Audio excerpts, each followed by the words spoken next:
Alrighty, here we are for the full review, the analysis of just the most god-awful thing I've ever seen. And I lived on a farm, so I've seen some shit. We're talking about Section 31, the movie, the full review. Since we finally made it through the end of it, which took a couple tries. No, and hours and hours of kind of like, no, I don't want to do it yet, kind of thing. But no, we got through about 2/3 of it with some stops and starts the other night, and finished it today. And wow, I mean, just wow! Thank God it's not canonized anymore. Oh, no way is this canon. There's absolutely no way. There's so much. Oh God! Let's start with the cold opening. Oh. Come on. Yeah, the cold opening in this Terran Empire.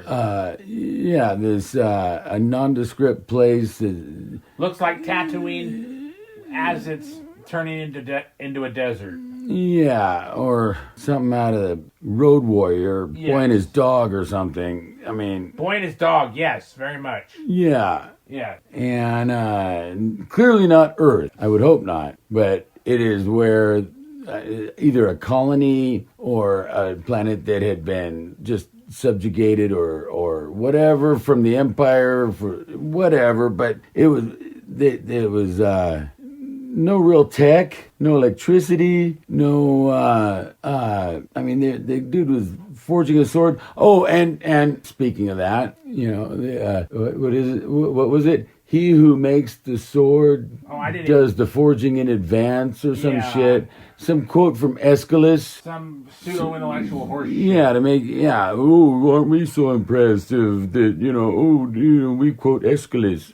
Whatever, meaningless drivel. Anyway, there's a guy pounding a sword on a forge in this little, I wouldn't even call it a village. No. It was like one group of people, one family.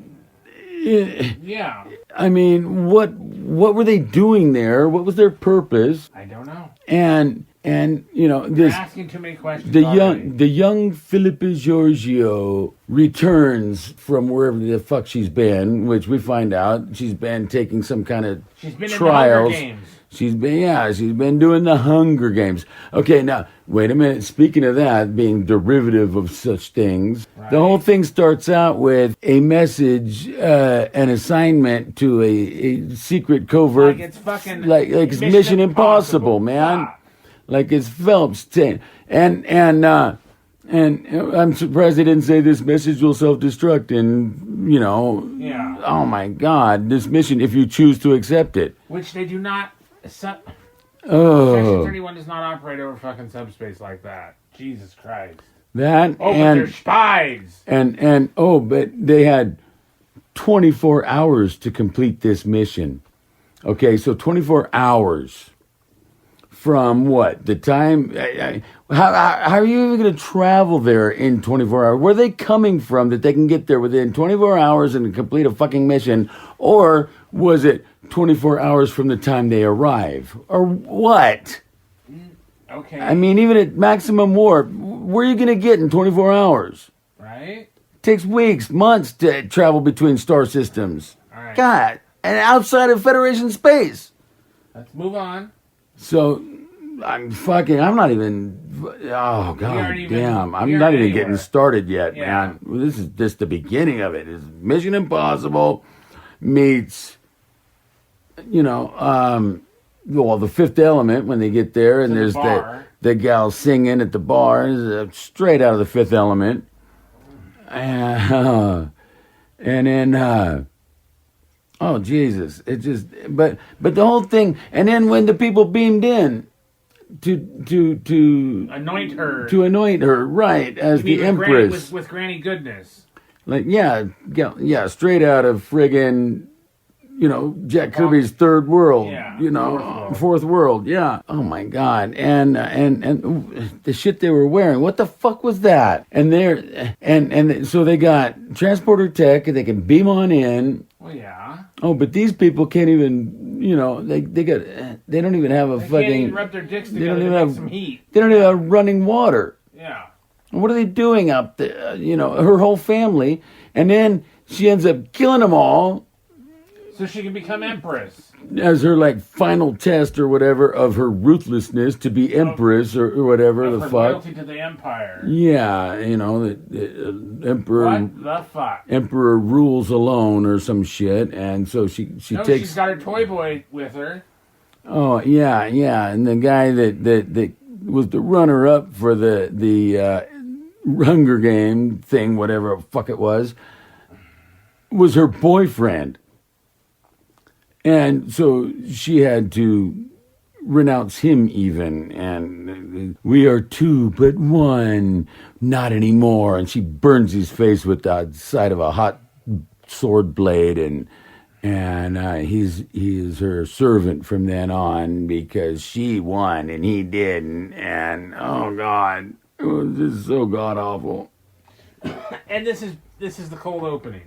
And this is just the beginning, yes. And so this is how she becomes empress, and she's just a young girl. She looked like, what, 17 or so? Okay. Something like that, maybe 18. Should have been 25. They're Asian. They're mystical. Yeah, and I mean, anyway. So, fast forward how many years? Well, now they're in the prime, quote unquote, universe. Well, yeah, because she came over during the events of Discovery. This is after STD, yeah.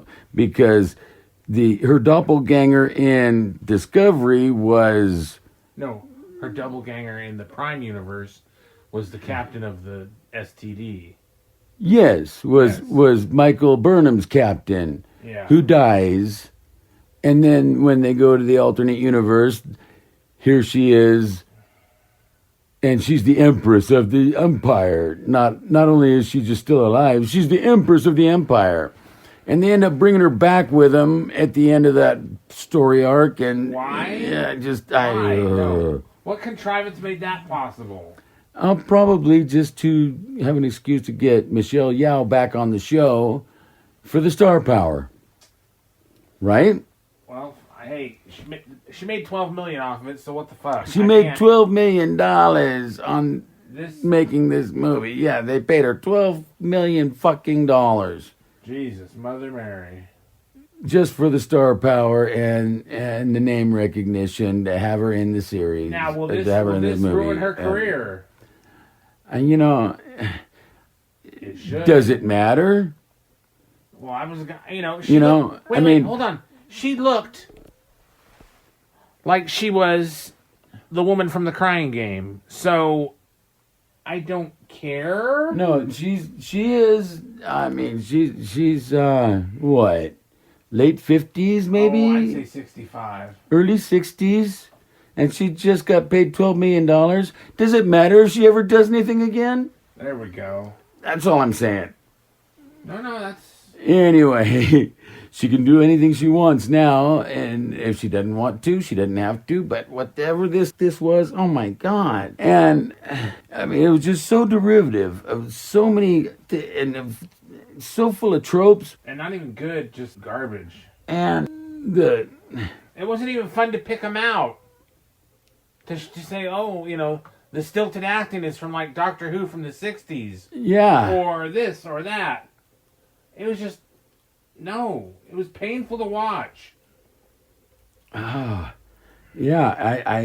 we couldn't get through it. We had to stop a couple times, take breaks, and I mean, really, we just finished it, the last half hour of it this afternoon, and oh my God, it just,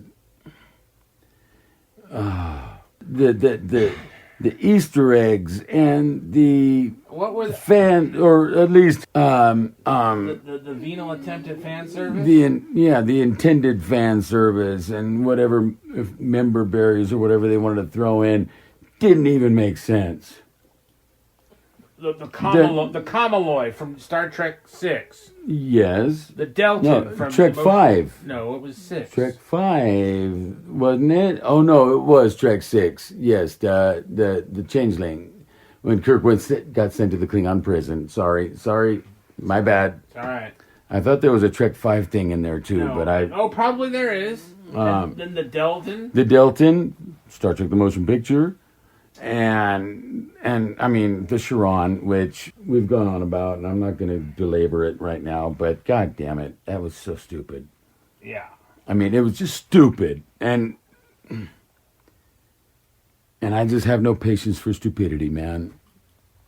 You know, it was just too much, and and it just wasn't a very good story or plot. I mean, come on, man. When they're in that you use that phase device to go out of phase and pass through the wall. Yeah. But why didn't they fall through the floor? Or why didn't the item fall through the floor or come into phase in that time? Right. How did it stay out of phase when they let go of it and it went skidding across the floor? And why didn't it go through the fucking floor if it was out of phase? Yeah. Come on, man. Not only the trip and why didn't she fall through, but you know. But yeah, it's just that how did the item stay in phase and out of phase? Yeah. I mean, is there going to be some shill going to tell us why? Oh, it's going to be like, yeah. But I don't see a lot of people defending it either. No, nobody's defending it. Everybody's bashing it because it was that bad, man. Yeah. 17% on Rotten Tomatoes, which I think was generous. I mean, really, I would give it a straight up just I would give it a negative zero. A negative zero. A straight up zero, man. A whole new number for it. And no points for this one. It was just the most god awful thing. And I mean, it was bad, just bad. And the acolyte of Star Trek, and hopefully the end of anything Kurtzman has to do with Trek. So I'm going to ask you.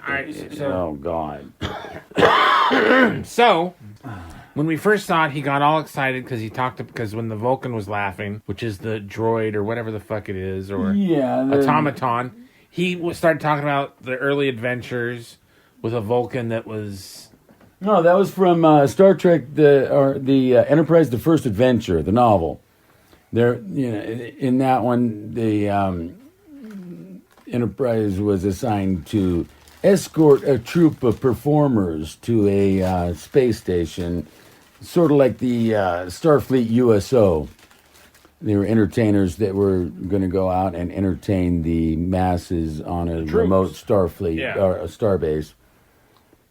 And the Enterprise was escorting them. And one of them was a Vulcan juggler who was exploring or trying to get in touch with his emotions. And so he would smile and he would laugh and he would act emotionally, but he didn't really feel the emotions because he wasn't raised that way. And he was trying to get in touch with his emotions. It was an interesting idea, an interesting character. It was, not like Spock, who was trying to deny his, this Vulcan was off-world, traveling with a bunch of performers and was actually trying to get in touch with his emotions while he was out doing that without having to be home on Vulcan and be chastised for it or whatever. So that was, when I saw the Vulcan laughing, I'm like, oh, dude, that's just like the guy from Enterprise: The First Adventure, man. But alas, it was not. No. It was some infestation. It was some little bug. It was some little tiny little, and that was weird too, because it seemed like he could even shrink himself even smaller and go into smaller spaces. But turned out the Vulcan was like an automaton, a shell, that was controlled by this little alien that was inside it. And that's why he spoke like a Middle European, is because this little alien's accent sounded like that. So it was really incongruous, and I think that was the whole point of him, was, he's going to be so incongruous, and people are going to love it. No, didn't love it at all. with these pointy Alfred E. Newman ears sticking out off the sides of his head. Yeah. Oh my God, it just was ridiculous. You couldn't take it serious at all. He just and the more he was on screen, the less you liked him. He just voice got on your nerves, man. Yeah. And and then they so an important question is, how did this hard bitch become this soft, weak little thing? Right. On when this did she get space so station? fucking? I mean, even in the Discovery series, she was like seriously hard, like heartless and ruthless, and she had to curtail herself and curb her wanton bloodlust. her instincts or whatever to fit in this universe, and because she's not the Empress anymore, there ain't no empire here, Yeah. And they didn't even want her to be like outed as her dead doppelgangers, the captain. Yeah. Because Captain's dead, and how are we going to explain you? So you keep a low profile, stay out of sight, and don't call any attention to yourself. And that was a big adjustment for a gal like that. I get it, but she was still ruthless and fucking, Yeah. So. And their ex-boyfriend comes back to life. I guess he was supposed to be dead, but he had developed a what do you call it? Not a vaccine. Tolerance. Yes, a tolerance to this poison by that she killed her family with. Right, and he drank the poison, but it wasn't fatal because he had slowly built up a tolerance or immunity to it over the years. So when he drank it, he could fake his own death, and so he came into the... So, and there's another thing I don't like. So there's like portals between universes? Well, there's the one, it's like a recurring ion storm that creates the conditions that... Sounds like some bullshit. Allow the transfer between universes. Not one ion storm, two ion storms. The ion storm that was over the Hulk and Homeworld in yes. the original series was not. It was just a one-time thing or whatever. It was not a common occurrence. Yeah. Here in this fucking Section 31, there was apparently some recurring ion storm that happened like every 4 hours or some shit, like clockwork, like fucking Old Faithful or some shit. Yeah. What? And it just happened to be the kind of ion storm that would create the conditions for the transfer between universes. And it was like fixed. It was almost like a wormhole, stable wormhole, like DS9 or something. Again, derivative of some other shit. Like, so, So. Just, dum. Right? And then we have the writing was superficial and shallow and stupid, and they were trying to be clever, and it just didn't come off as anything other than dumb. So and then the end where she destroys the McMuffin, herself, and then it reminded me of the last part in Book of Boba Fett where they stand around like it's at the fucking end of Happy Days. Yeah. And then fucking Jamie Lee Curtis shows up. Jesus Christ. Oh, I know. What? Who the fuck is that supposed to be? Why? Yeah. And she's all got implants all over her face. She looks like a fucking Borg. Or, if nothing else, a mod. Oh, my God, man. And, but no, I mean, even the end, when they were going in and...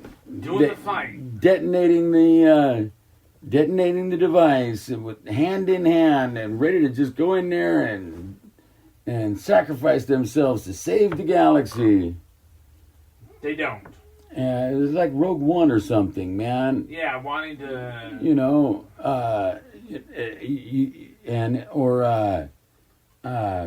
oh God, What? whatever self-sacrificing thing where they die in the end, and No, pretty much Rogue One. yeah, Rogue One, man, and of course, oh no, they didn't die, even though that's what it appeared. Oh no, they got him out at the very last second, and so they got out and saved the galaxy, and everybody, and all is right with the galaxy.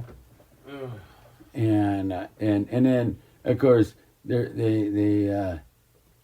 make it out like they're going to be a regular thing. This team of Misfits. ne'er do wells, and Kelly's Heroes kind of bullshit. and as if there'd be more to do with it, but no, fuck no. Terribles. But oh god, and then the Jamie Lee Curtis cameo in the end. It was just, oh my god, can we get more gratuitous? So, wrapping it up, what would you like to say? Oh, I think I said about all I need to, but god, if this doesn't kill whatever this new Trek thing has been, oh my god. It's a fitting swan song to that shit because The final flush. Yeah. I mean, when you have to do the two flush thing, flush it twice. Because this one was a big one. Oy vey. It was a big fat turd that, With corn and all sorts of shit in it. yeah. Anyway, it was terrible. I'm glad the national nightmare is finally over. Hopefully the healing will begin. And maybe Sundance can do something with Star Trek. I don't know how. We'll see. I mean, they can only go up from here. Yes. Because they're at rock bottom. Yeah. I mean, really. They like are the under. Critical Drinker said, They are under rock bottom. rock bottom. They are under the rock. Yeah. Which is weird, that's where people have to hit before they realize they got a problem. So hopefully this will do it for them. Get it through. Oh, fuck, man. Between this, what they've done to Star Wars, and even what they're doing with more, I can't help. I got my fingers crossed for James Gunn doing something decent with the DC stuff because we have yet to see that happen either. It's just so disappointing. Zeta, his eyes red, his face black. And with that, like, share, and subscribe.